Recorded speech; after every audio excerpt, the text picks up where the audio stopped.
इस मतलबी दुनिया में बबीता एक सीधी सादी औरत थी। वह दूसरों को खुश करने में अपना पूरा दिन यूं ही गुजार देती थी, लेकिन लोग उसके इस भोलेपन का खूब फायदा उठाते थे। दूसरी ओर उसकी बेटी मिनी बिल्कुल अलग थी। वह लोगों को कड़ा जवाब देती थी। मिनी का पिता विदेश में काम करते थे और सालों बाद ही घर लौटते थे। आज उसके पिता 17 साल बाद घर आने वाले थे, इसलिए बबीता उनकी खातिरदारी के लिए पूरी तैयारी कर रही थी। उसने घर का कूलर ठीक करवाया ताकि पति को गर्मी न सताए, लेकिन मिस्त्री ने उसकी मासूमियत का फायदा उठाया और कूलर में खराबी छोड़कर चला गया। कुछ घंटों में कूलर फिर खराब हो गया। ये देखकर बबीता की ननद ने ताना मारा, इतने सालों बाद मेरे भाई घर लौट रहे हैं और तुम उनके लिए कूलर तक ठीक नहीं कर पाई। इतना कहकर वह चली गई। बबीता चिंता में पड़ गई कि कूलर को जल्दी ठीक करवाना होगा। उधर उसकी ननद ने दीवार से बबीता की शादी की तस्वीर हटाकर उसकी जगह दूसरी तस्वीर लगा दी। जब सबने कारण पूछा तो उसने कहा, यह तस्वीर पुरानी हो गई है, इसलिए यह बेहतर रहेगा। लेकिन नई तस्वीर में बबीता नहीं थी। बातों बातों में ननद बोली, शायद हमारी भाभी में ही कोई कमी है, वरना भाई उसे कभी अपने साथ क्यों नहीं ले गए। यह सुनकर मिनी भड़क गई और अपनी बुआ से उलझ पड़ी, क्योंकि उसे अपनी माँ की बेइज्जती बर्दाश्त नहीं थी। उनकी बहस सुनकर बबीता वहाँ पहुंची और मिनी को डांट कर चुप कराया। फिर उसने मिनी को अपनी बुआ से माफी मांगने कहा। मिनी ना चाहते हुए सिर्फ माँ के लिए उनसे माफी मांगी।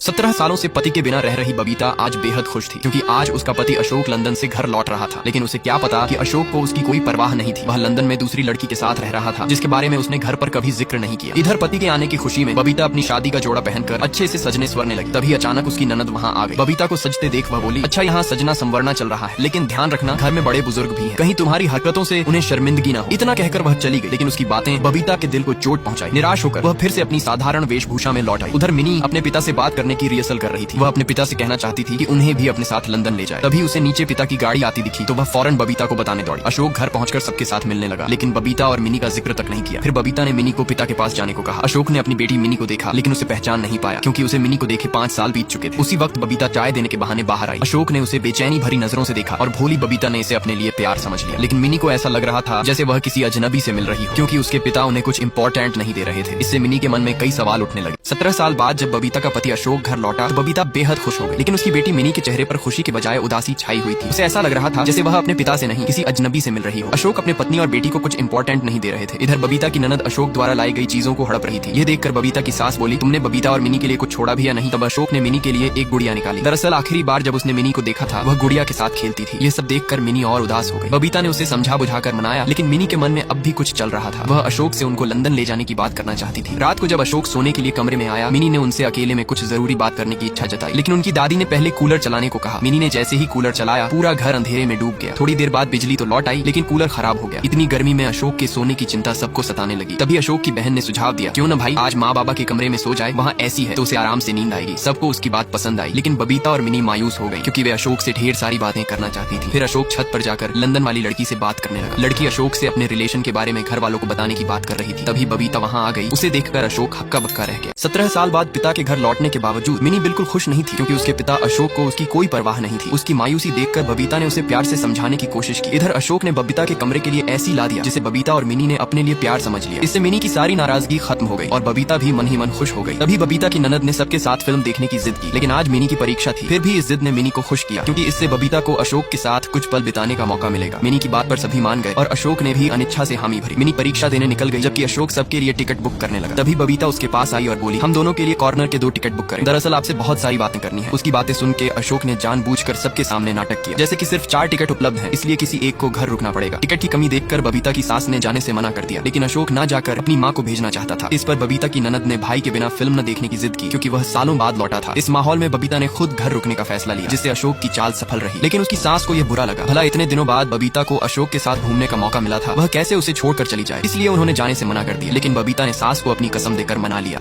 मिनी अपने पिता से बात करने के लिए दोस्त के सामने रिहर्सल कर रही थी। इधर अशोक के आने से घर में जागरण आयोजित किया जा रहा था। बबीता सबके लिए प्रसाद तैयार कर रही थी। तभी उसकी ननद ने बबीता के सामने उस फिल्म की तारीफ शुरू की जो उसने अशोक के साथ देखी थी। उधर मिनी अशोक के पास गई और लंदन ले जाने की बात करने ही वाली थी कि तभी अशोक को मीता का कॉल आया। अशोक फोन उठाकर बाहर चला गया, जिससे मिनी की बात अधूरी रह गई। मिनी फिर से बात करने की रिहर्सल करने लगी, लेकिन उसे क्या पता था कि अशोक तंबू के बाहर खड़ा है। उसने सारी बातें सुन ली। अचानक किसी की टक्कर से तंबू नीचे गिर गया और मिनी ने पिता को पास खड़ा देख लिया। इससे वह बहुत घबरा गई। अशोक सीधे परिवार वालों के पास गया और उन्हें एक जगह इकट्ठा होने को कहा। सभी की निगाहें उस पर थी। तब अशोक बोला, मैं आपसे एक जरूरी बात कहना चाहता हूँ। हो सकता है यह आपको बुरा लगे, लेकिन अब बताना जरूरी हो गया है। इन 17 सालों में बहुत कुछ बदल गया है। वह पूरी बात कह ही रहा था कि उसके पिता ने टोकते हुए कहा, बोलने से पहले इन लोगों के बारे में सोच लेना। अशोक घबरा गया और मीता के बारे में बताने की बजाय बोला, मैं जल्द से जल्द अपना बिजनेस बंद करके हमेशा के लिए लंदन से घर वापस आ जाऊंगा। यह सुनकर बबीता समेत सभी खुश हो गए। अगले दिन सुबह अशोक लंदन के लिए निकल गया। सबको लगा कि वह जल्द लौट आएगा, लेकिन सच्चाई कुछ और थी। वह लंदन नहीं गया, बल्कि एक होटल में ठहरा। दरअसल मीता यहाँ आई हुई थी। कहीं मीता उसके घर ना पहुंच जाए, इस डर से अशोक घर में बहाना बनाकर फौरन उससे मिलने आ गया। आगे की कहानी नेक्स्ट पार्ट